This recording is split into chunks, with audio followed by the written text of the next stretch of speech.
Hey, thanks everybody for joining us today. Live Music Nation podcast, Festival Edition. I'm your host, Jake Gill. Today, we're with Nicholas Bernhard. He's from the Adams County Museum. They host a craft fair, really all the way through festival season, April to December. Adam, where is Adams County at? Adams County is in Colorado. It's north of Denver. Perfect. So, Nicholas, give us a little rundown on you. Where did you grow up? Talk a little bit about your career. I grew up in Lafayette, Colorado, just a bit north of Denver and east of Boulder. I lived there for most of my life, and I live in Broomfield now. Broomfield. Yes. It's a clean town. Yes. There you go. Perfect. Okay, hey, so let's jump right in and let's talk about these craft fairs and what they look like, feel like, and kind of describe them for the listener. Well, we have them at the Riverdale Regional Park, which is the Adams County Fairgrounds, and 4 times a year we bring in hundreds of crafters from around Colorado and even some neighboring states, and they come and sell their wares to the public. It's amazing the amount of people we get and the variety of crafts that get sold. No, absolutely. So let's talk about that. Sure. Give us a couple examples of the extremes. Let's go from the extremes. Well, we have like all sorts of jewelry, crochet items. People sell charcuterie boards. Some people write books, and they'll have their self-published books there. We have a lady who comes from Canyon City, which is quite a bit south of us, and sells probably the best fudge that I've ever had. There you go. And we have great bakeries and very safe in terms of how they package it.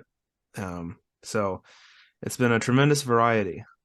So why Adams County Museum? Why did the museum get involved in this?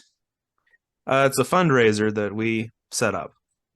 We've been doing it this year it'll be 40 years. We've been doing these things. The museum got started, and the Historical Society, I should say, got started in 73. About 10 years after that, they started these craft shows as a fundraiser, and they really help us do what we do. Man, that is fantastic. Like is there one sole person that 40 years ago you can give credit to? Or was it a board that decided to try it? Or it's very rare, let me tell you that. It was a board that was involved in that. That's spectacular. All right, Nicholas, let's talk about you. Okay. Your role in these fairs. What is it?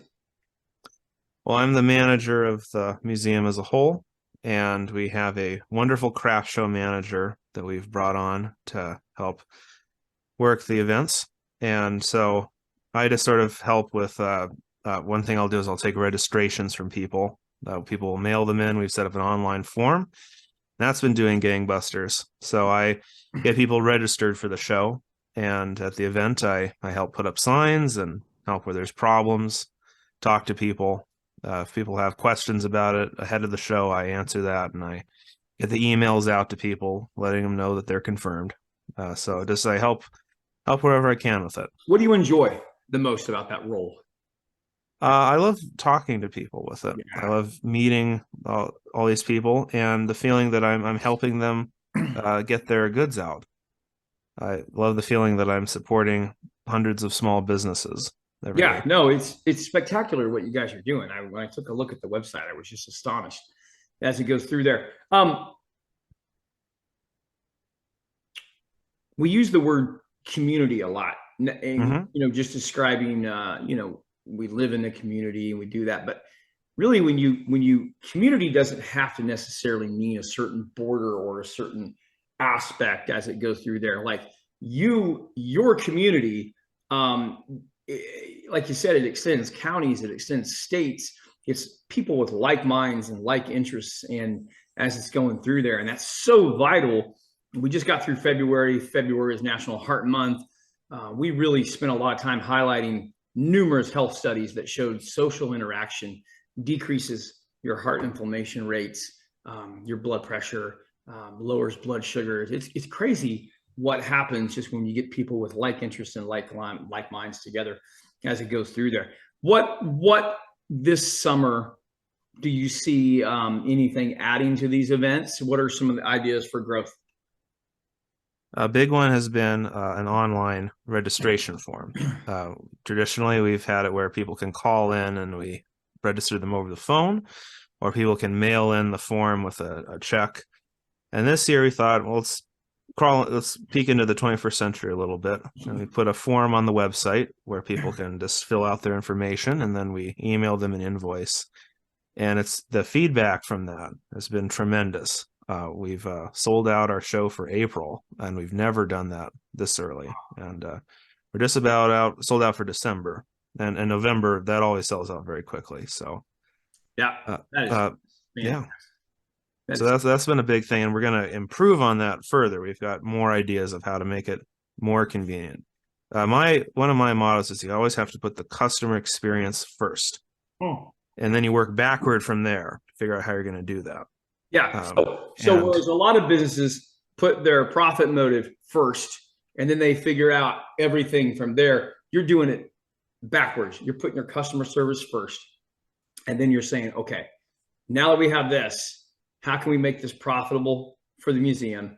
How can we make this beneficial for our vendors? How can we make this beneficial for our attendees? And you're putting customer service in every three of those aspects to the top. That's fantastic, Nicholas. Where'd you get your background? Where'd you go to school?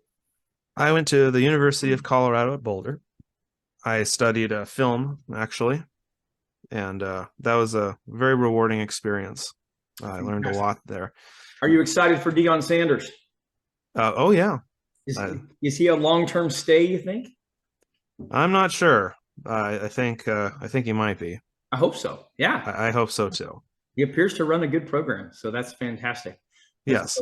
Nicholas, because I am in live entertainment and live music as a full-time career, I always ask these two questions at every interview, just for fun. Sure. What is the best concert you've ever seen in your entire life? It would probably be either about 5 years ago, I saw Iron Maiden at the Pepsi Center, and those guys put on a tremendous live show. But actually going back further, I was lucky enough to see Roger Waters, and that was fantastic. Did a whole performance of Dark Side of the Moon. The most recent one I saw I really liked was Weird Al. He puts on a great live. If anyone has the chance, go see him live. He's great live show. He's touring hard right now. I've seen. He is. Yeah. Okay. Dead or alive, you could bring one musical act. Yes. To do a fundraiser for the Adams County Museum. Who would you bring? Well, if I was if it could be anyone, I think fun one would be, there was a band from LA called T-Ride. Not many people have heard of them, but basically imagine a mix of Van Halen and Prince with the harmonies of Queen, and then Axl Rose is the singer, but like a better version of Axl Rose. Oh my gosh. And it sounds like nothing else you've ever heard. They only did one album. And the sad thing is it took them 8 years to record it. They were real perfectionists. And then by the time it came out, grunge was the thing. So they kind of lost their moment. But it just sounds incredible. So I guess if it was pie in the sky, I'd pick a band called T-Ride. If I was being pragmatic, I think maybe Nelson would be fun, if you remember them. Oh yeah. That's funny, man. I love their music. So obscure interest, absolutely. Nick, how do people find out more about the craft fairs going on at the Adams County Museum? You can go to adamscountymuseum.com, and that's all spelled out, Adams County Museum, and you can click on our events page. That's perfect. Nicholas Bernhard, thank you so much for joining us today. I appreciate you, man. Thank you so much, Jake. Hey, well, baby, I'm on it with a bottle